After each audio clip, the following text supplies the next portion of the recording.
Hello à tous, j'espère que vous allez bien. Aujourd'hui, on se retrouve dans mon challenge No Buy. Cela fait quelques temps que je trouve que j'ai trop de livres dans ma palle et ça ne fait que s'accumuler sans réellement descendre, chose qui commence un peu à me gêner. Fut un temps, je vous avais dit que ça me gênait pas du tout d'avoir beaucoup de livres dans ma palle, mais à l'heure actuelle, j'ai une pensée tout à fait différente. Je vais donc tout vous expliquer dans cette vidéo à l'aide de plusieurs questions. J'ai donc préparé 7 petites questions, donc c'est un peu comme un tag au final, pour nous expliquer un peu pourquoi vous êtes où je suis en no-buy et tout ce qui va avec. Donc n'hésitez pas à le reprendre sur votre chaîne si vous aussi vous souhaitez faire un no-buy et que vous êtes en trop plein de livres. Ça pourra peut-être vous aider à vous donner des objectifs et à les atteindre et donc baisser votre palle ou juste acheter moins de livres ou autre. Première question, pourquoi faire un no-buy? Dans mon cas, je fais un no-buy parce que je pense que j'ai trop de livres dans ma palle et j'ai une frustration de ne pas pouvoir tout lire et d'en laisser certains parfois de côté un petit peu trop longtemps. J'ai certains livres qui sont dans ma palle depuis plusieurs années et j'avoue que ce n'est pas l'envie de les sortir qui me manque, juste le temps que j'ai pour lire mes lectures. Je m'explique. J'ai toujours de nouvelles lectures et de nouvelles envies qui apparaissent, qui font que les anciens livres passent en second point. Ce qui fait que ils ne sont jamais lus parce qu'il y a toujours d'autres livres qui m'intéressent plus. Surtout que j'en achète énormément quand même. Beaucoup moins que certains. Et c'est assez raisonnable, je trouve, mais c'est un petit peu trop à mon goût, surtout depuis que j'ai un salaire. Donc le second point, c'est que j'ai envie de faire des économies. Parce qu'on va pas se le cacher, même si j'achète que 1, 2, 3 livres par mois, ça peut vite chiffrer, étant donné que maintenant les livres, c'est assez cher. Surtout quand on veut des brochets, la note monte rapidement. Alors j'ai conscience qu'en n'achetant pas de livres pendant plusieurs mois, je ne vais pas forcément faire d'énormes économies, mais c'est toujours ça de gagner clairement parce que j'ai beaucoup de projets actuellement. J'aimerais investir un petit peu plus dans ma chaîne YouTube, peut-être acheter un nouveau PC pour faire des meilleurs montages, une meilleure qualité ou encore juste une caméra, ce qui m'aiderait énormément parce qu'actuellement je filme avec mon téléphone et je dois avouer que c'est un peu galère. Et tous ces investissements ont un prix, étant donné que je ne gagne pas d'argent avec mes vidéos ou avec mon contenu en général, eh bien il faut que je trouve l'argent autre part. Et mon salaire de mon travail classique, entre guillemets, ne me permet pas de, à 100% mettre de l'argent dans ça. Alors certes, les livres sont un investissement. Il y a beaucoup de livres que j'ai achetés par investissement pour ma chaîne YouTube afin de pouvoir vous faire découvrir des livres et moi-même en découvrir. Mais c'est vrai que c'est pas toujours le cas et c'est souvent des lectures que j'ai très envie de découvrir, que j'achète et qui restent plusieurs semaines dans ma palle. Et le troisième point, c'est la baisse d'intérêt que j'ai pour les nouvelles sorties. Le fait d'avoir beaucoup de livres dans ma palle, ça me bloque sur le fait d'acheter de nouveaux livres et d'en lire de nouveaux, tout simplement. Ça me bloque pas à lire mes livres dans ma palle, mais ça me bloque vraiment à avoir envie d'en lire de nouveaux. Alors, où est le problème? En soi, le problème n'est pas immense, mais c'est vrai que euh, c'est comme si que ma passion pour les livres avait baissé un peu. Pas dans le sens de la lecture, mais vraiment de la découverte et du fait de voir les sorties. Pendant un temps, j'étais vraiment mais à fond dans les sorties et j'attendais ça avec impatience, alors que maintenant, je me suis un petit peu plus calmée et j'avoue que j'aimais beaucoup cette euphorie-là parce que j'ai tellement de livres à lire dans ma palle que je ne m'y intéresse plus. Donc ce sont les 3 points qui font que je veux faire un no-buy. La deuxième question étant pendant combien de temps je souhaite faire ce no-buy. Je veux faire ce no-buy pendant minimum 4 mois pour commencer déjà et voir selon comment ça évolue au niveau de ma pile à lire et des livres qu'il me reste dedans en fait. Surtout que dans mes objectifs de l'année, il y a un objectif qui est de baisser les livres de ma palle, donc notamment moins de 10 livres physiques et moins de 5 livres e-book. Et pour arriver à ce résultat-là, il faut forcément un plan d'action et un certain temps. Parce que je sais très bien que si je le fais un mois, ça va pas fonctionner en fait. Parce que ça m'arrive quand même souvent d'avoir un mois où je n'achète pas de livres. Là, il faut vraiment que ce soit un petit peu plus sur la durée. Donc déjà, on va commencer par 4 mois. Troisième question, y a-t-il des exceptions d'achat? Parce que oui, le no-buy n'est pas là pour nous frustrer. En tout cas, le mien n'est pas là pour me frustrer et me dégoûter du fait de ne plus acheter de livres par peur ensuite de craquer et d'en acheter trop d'un coup. J'ai le droit d'acheter des livres que je vais lire en lecture commune avec une de mes amies parce que tous les mois on lit un livre en lecture commune Et comme c'est un livre que j'achète et qui sort directement de ma palle, en vrai, ça passe quand même. Au cas où, je fais affaire à de très bonnes affaires, mais pour le coup, très très bonnes affaires. On parle pas de petites économies, on parle d'énormes économies. Ça, je ne pense pas qu'il y en aura, même si c'est possible. Mais je vais éviter d'aller farfouiner dans Vinted et tout le tralala pour éviter d'acheter des livres en seconde main quand même. Et en dernier cas très simple, ce sont les suites des sagas qui sont très attendues. Par exemple, je sais qu'il va y avoir le 3e tome de la saga de Morgane Moncomble, un printemps pour te... je m'en rappelle plus du tout. Un printemps pour te succomber, voilà. Et pour le coup, je sais très bien que c'est un livre que je vais avoir envie d'acheter. Et je ne veux pas non plus me frustrer et me dire que je ne peux pas l'acheter alors que j'en ai très envie. Alors c'est une liste assez exhaustive de livres. D'ailleurs, je pense que c'est le seul que j'achèterai réellement. Je le sais que je peux me permettre un petit craquage dans ces 4 mois. Ce ne sera pas la fin du monde. La 4e question qui est combien de livres as-tu dans ta palle et combien veux-tu en avoir à la fin de ce challenge? J'ai donc actuellement 44 livres physiques, donc en papier, et 23 livres e-book, ce qui fait un total de 67 livres dans ma pile à lire, ce qui est selon moi énorme.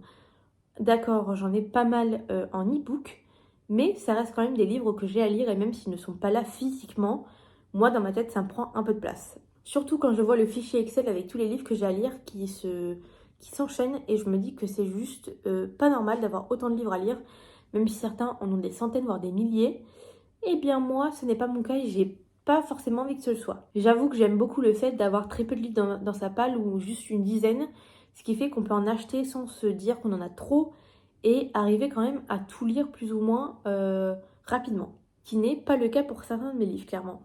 Et je souhaite donc lire 10 livres en e-book, ce qui est faisable en 4 mois, surtout que je compte faire un mois juste en e-book, donc ça je partagerai avec vous. Et avoir lu 20 livres physiques. Ça veut dire qu'il me restera 13 livres e-book à lire, 24 livres physiques à lire, ce qui aura descendu ma page de quand même 30 livres. Et donc il me restera 37 livres dans ma pile à lire, ce qui est quand même vachement bien. Et ce qui est déjà pas mal pour commencer. Je pense faire ce challenge une 2e fois en fin d'année, mais ça reste à voir. Et peut-être que j'aurai éclaté le challenge et que j'aurai carrément beaucoup plus baissé ma palle. Je n'ai pas trop espoir en réalité de baisser ma palle plus que ça, parce que je me fixe des objectifs qui sont réalisables par rapport à mon rythme de lecture, et ça me paraît réalisable.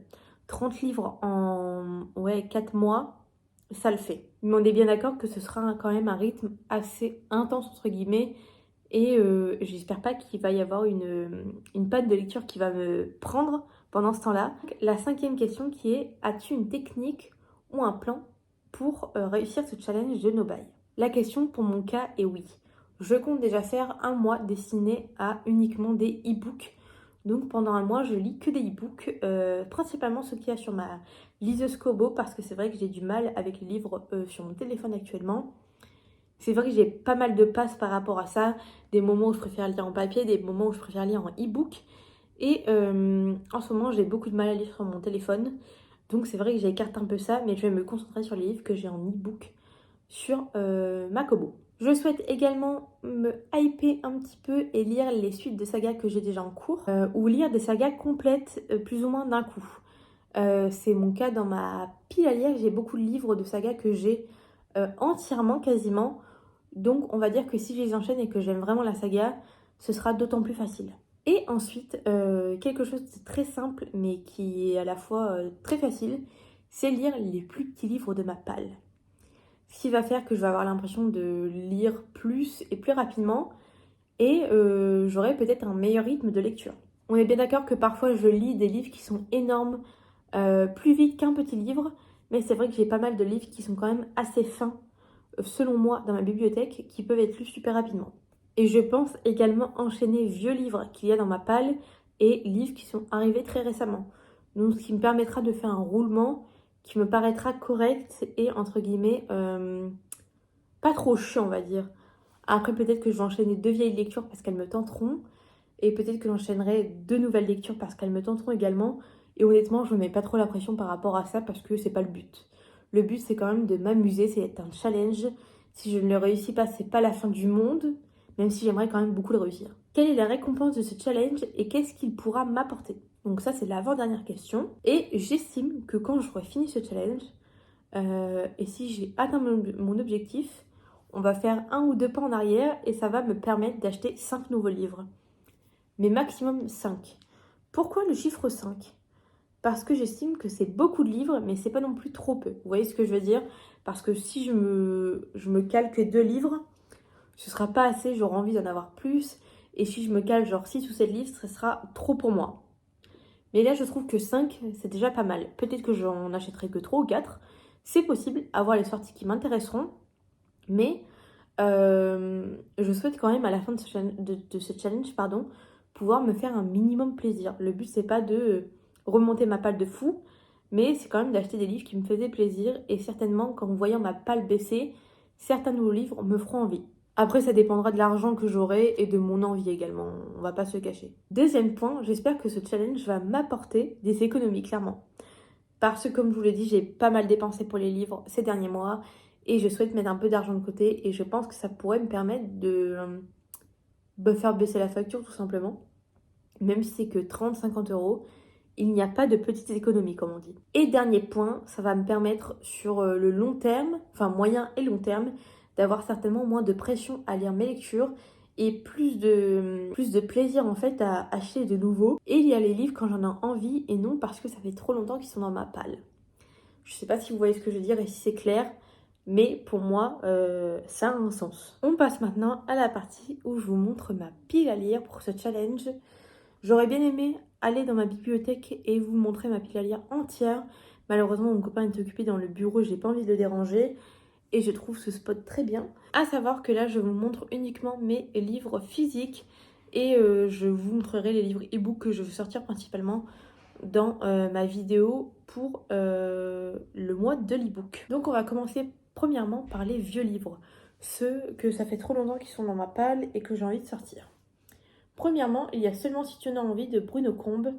Donc chez J'ai lu, c'était un livre offert avec 2 achetés, 1 offert que j'ai eu chez Cash Converters, il me semble, pour 4 euros. Normalement, il n'est pas censé se vendre, mais mon copain l'avait vu et il m'avait acheté, entre guillemets, 3 livres de Bruno Combe. J'en ai déjà lu un et je veux lire celui-ci, surtout qu'il n'est pas énorme, il n'est pas très long, il fait moins de 320 pages, donc c'est quand même super rapide. On a ensuite Retour de flamme à la librairie des cœurs brisés, donc de Anne Darling. Je sais que j'en ai lu 2 normalement de cette saga, j'en suis pas certaine, mais il y en a un qui s'est faufilé dans les livres non lus et je ne sais plus lequel c'est. Dans tous les cas, j'avais bien aimé le premier livre que j'avais lu et le deuxième, il me semble, c'est vraiment des romances très mignonnes et des livres qui sont quand même assez mignons. C'est relativement écrit petit malheureusement à l'intérieur, mais si je me déterre et que je suis dans le livre, je vois pas où il est le problème, surtout que souvent c'est pas des mauvaises lectures. C'est pareil, j'avais eu toute la collection sur Vinted il y a un moment déjà. Les 4, je sais qu'ils ont sorti un coffret avec ces 4 livres, mais moi du coup ça fait longtemps que je les ai. Il y a ensuite un livre super connu qui est Circé, donc de Madeleine Miller chez Pocket Jeunesse. Le livre est juste magnifique, mais j'ai jamais réussi à le sortir de ma palle. Le fait est que le Chant d'Achille n'avait pas été un énorme coup de cœur et que j'avais trouvé ça un peu barbant et j'ai peur que ce soit le cas pour celui-ci aussi, étant donné qu'il est littéralement, il est énorme selon moi pour un livre que j'ai peur de lire, vu qu'il fait quasiment 600 pages, à 40 pages près. Et on a ensuite La Passe Miroir, donc de Christelle Labosse, chez Paul Fiction. J'en suis à la page 195, donc j'ai déjà commencé. Et je ne sais pas ce qui m'empêche de le continuer, surtout que j'avais beaucoup aimé mon début de lecture. Mais c'est le genre de livre où j'ai d'autres livres qui passent en priorité. Et surtout que là, je lis celui-là et la saga est finie. On passe ensuite au livre qu'on m'a prêté et que je veux rendre. Donc il n'y en a que 2, mais c'est déjà énorme. Donc le premier qui est Plonge avec moi, tome 2, Peau contre peau, donc de Holly Tell chez Hugo New Romance, qui appartient à une amie à moi. Et je veux le lire pour lui rendre, pour qu'il parte de ma bibliothèque. Parce qu'en plus, il n'est pas à moi, il n'est pas avec ses vrais copains. Donc j'estime qu'il devrait y retourner. Donc il faut que je lise. Et c'est exactement la même chose pour celui-ci, donc Driven tome 4 de Kay Bromberg chez Hugo Roman également. Il va y en avoir pas mal dans cette vidéo, il me semble. Et juste, je n'ai toujours pas pris le temps de le lire, celui-ci, c'est tout. Parce qu'il est assez gros également. Et il y a toujours d'autres livres qui me font envie d'abord. mais j'ai envie de savoir ce qui se passe dedans, donc c'est pareil, je ne sais pas ce qui m'attend. Je ne sais pas ce que j'attends, pardon. On a ensuite ma lecture en cours qui compte pas vraiment, mais elle compte quand même.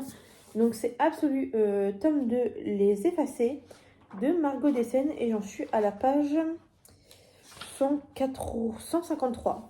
Celui-ci, je sais qu'il va être lu assez rapidement, mais il fait partie quand même de cette vidéo. On a ensuite les livres qui sont courts et que je sais que je pourrais sortir rapidement de ma palle. Donc il y a Mémé dans les orties et En voiture Simone, qui sont d'une collection de Aurélie Valogne. J'en ai déjà un dans ce style, j'avais envie d'avoir toute la collection. Donc petit à petit, je me les achète et ces deux-là, je les ai trouvés à Cash Converters, Easy Cash pardon, pour 2,99€ et 3,99€, ce qui est pas mal. Et les écritures sont quand même relativement grosses à l'intérieur et ce sont des livres qui n'ont pas énormément de pages. Pour celui-ci, on est aux alentours de 246, donc carrément moins de 300 pages. C'est le Graal. Et c'est pareil pour celui-ci, surtout que dedans, souvent, c'est des petites histoires mignonnes avec vraiment des petites leçons de vie qui font qu'on aime forcément ces petits livres. Et je pense qu'emmener en vacances chez mon père, ça peut le faire très rapidement, ou en vacances tout court, en week-end, en une soirée, c'est lu, et on passe à autre chose. J'ai ensuite une saga complète qui commence un peu à vieillir dans ma palle, mais que j'ai très envie de lire. C'est Gods of Men, donc de Barbara Kloss, chez Rivka. J'ai la saga complète, j'ai les 3 tomes qui sont magnifiques. Et pareil, à chaque fois je me dis qu'il faut que je les lise, mais je ne me lance pas dedans. Parce que ce sont quand même des gros bébés. Et que j'avoue que j'aime me poser pour lire ce genre de livre. Avoir un week-end, 3-4 jours, qui font que je peux lire quand j'en ai envie. Et c'est pas trop le cas dans ma vie actuellement, malheureusement. Mais il va falloir que je trouve le temps et je vais peut-être enchaîner comment ça s'appelle, la saga entièrement. Et là, on passe aux livres qui me font extrêmement envie. On est bien d'accord qu'il y en a d'autres, notamment On Paul et On Grip de Emma Collins, ils me sont pas du tout. Je vous mettrai les couvertures de toute façon ici. Là, ils sont dans ma bibliothèque. Je les ai pas pris ceux-là parce que j'en avais déjà trop à prendre. Mais ceux-là également me font très envie. Je sais qu'ils vont sortir très vite de ma palle. Mais il y a également Le Défi donc de Émilie May chez Hugo New Romance en poche. Que je trouve la couverture juste magnifique. Et celui-là, c'est pareil. Je veux le lire, mais il est énorme. C'est une bricasse, il pourrait tuer quelqu'un. En fait, il me fait peur. Je sais que si je l'aime, ça va aller, je vais le dévorer. Mais si j'ai un peu du mal, la lecture va être longue en fait. Mais il me donne réellement envie, donc je pense qu'il va fortement y passer. On a ensuite Le Soleil de minuit, partie 2 de Lily Blava chez Hugo New Romance encore. Le premier tome a été un coup de cœur et je sais que celui-là va partir très vite et se lire comme une petite bouchée de pain, je pense également. Même si, paraît-il qu'il est un peu moins bien que le premier, donc j'avoue que ça me fait un peu peur. On a ensuite Un hiver pour te résister de Morgane Moncomble, que je veux absolument lire en hiver et pas en automne, pas au printemps pardon, en hiver obligatoirement. Donc il va forcément y passer dans les semaines qui viennent. Surtout que c'est le genre de livre que je lis quand même super rapidement et il me donne extrêmement envie. Comment vous expliquer que il me tarde de le lire? J'ai failli le prendre à la place de Absolu, mais c'est vrai que ça fait déjà un petit moment qu'il est dans ma palle comparé à celui-ci. Donc bah je voulais sortir d'abord ceux qui sont là depuis un petit peu plus longtemps. Et pour finir, le dernier, et pas des moindres, c'est Ces prières que je fais dans le noir, donc de Neil Gorman et Maria Lino chez Albin Michel. Et celui-ci, j'ai envie de le savourer. Comme un peu le Morgane Moncomble, au final, c'est des livres que j'ai envie de savourer. J'ai envie de prendre mon temps pour les lire sans pour autant mettre 2 semaines. Et donc, j'aime bien avoir du temps devant moi. Mais ce n'est pas le cas pour tous, malheureusement. Donc, je vais me forcer à avoir ce temps. Il y a un week-end où je n'ai rien à faire. Enfin, rien à faire, on a toujours des choses à faire, vous voyez ce que je veux dire. Mais où je peux être un peu en détente et je pense en profiter pour le lire. Ça vous donnera peut-être envie de faire ce challenge si vous aussi vous êtes dans le même cas que moi. Si vous avez des problèmes de lecture ou trop de livres ou autre chose d'ailleurs, ça peut être pour d'autres raisons. Moi, dans mon cas, c'est parce que j'ai trop de livres dans ma palle et envie de faire des économies. Mais vous, ça peut être peut-être pour toute autre chose. C'est pourquoi il y a des questions et que les réponses peuvent être différentes et avec vos propres problèmes, entre guillemets. N'hésitez pas à refaire ce challenge si celui-ci vous plaît, si vous en avez l'envie et le besoin. Et si vous le faites, n'hésitez pas à me taguer. Ça me ferait super plaisir. Surtout qu'il est super adaptable parce qu'il peut durer 1 mois, comme 2 semaines, comme 6 mois. C'est à vous de voir. Moi, j'ai commencé par 4 mois parce que ça me paraît quand même ni trop court ni trop long. mais je sais que pour certains, ce sera peut-être trop et peut-être que certains ont également un rythme de lecture plus gros que le mien, ou plus petit d'ailleurs, donc c'est à vous de vous adapter en fonction de vos besoins. Je pense dans tous les cas vous faire des updates par rapport à ce challenge dans mes vidéos vlogs ou rien. Et certainement que je ferai aussi des petits updates sur TikTok ou même Instagram si vous le souhaitez. Donc voilà pour cette petite vidéo. N'hésitez pas à me dire en commentaire si celle-ci vous a plu, si vous trouvez les concepts sympas, parce que pour le coup je ne l'ai jamais vu nulle part et j'avais envie de créer quelque chose qui serait adapté aux gens qui ont envie de faire un no-buy. Si vous ne savez pas quoi mettre comme emoji, je vous laisse mettre l'emoji interdit en commentaire, je vous le mets juste ici pour me motiver à m'interdire de m'acheter des livres. Chose qui peut être quand même assez compliquée, même si je vous avoue que je suis très motivée pour ce challenge et j'ai envie de réussir à baisser ma patte. C'est donc tout pour cette vidéo, je vous fais des gros bisous et je vous dis à bientôt. Bye bye.